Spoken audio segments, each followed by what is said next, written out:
শরীফ ওসমান হাদি নিহতের ঘটনায় প্রার্থীদের মধ্যে কিছুটা ভয়ের সৃষ্টি হলেও তা কেটে যাবে নির্বাচন যত এগিয়ে আসবে। আইনশৃঙ্খলা বাহিনীর তৎপরতা বাড়ার সাথে সাথে আইনশৃঙ্খলা পরিস্থিতি তত উন্নত হবে বলেছেন প্রধান নির্বাচন কমিশনার এএমএম নাসিরউদ্দিন।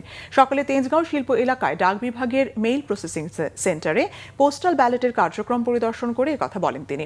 সিইসি বলেন, ইসির প্রতি সবার আস্থা আছে, দেশের মানুষ সুন্দর সুষ্ঠু নির্বাচন চায়। গত 54 বছরে এই প্রথম পোস্টাল ব্যালটে ভোটের ব্যবস্থা করা হয়েছে। ডাক বিভাগের সহযোগিতায় যারা দেশের বাইরে আছেন, যারা ভোটের কাজে ব্যস্ত থাকবেন এবং যারা কারাগারে থাকবে তাদের ভোটের ব্যবস্থা করা হয়েছে।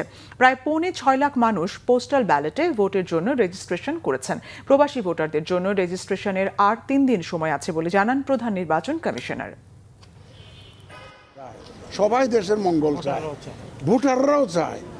কালকে আমাদের আইন শৃঙ্খলা বাহিনী আপনি দেখেছেন, সব বাহিনী প্রধানরা একসাথে জাতিকে আমরা একটা মেসেজ দিয়েছি যে আমরা সবাই এক, ইলেকশনের ব্যাপারে সবাই এক, আমরা সুন্দর নির্বাচন সবাই চাই, সবাই মিলে আমরা ইনশাল্লাহ এটা করবো।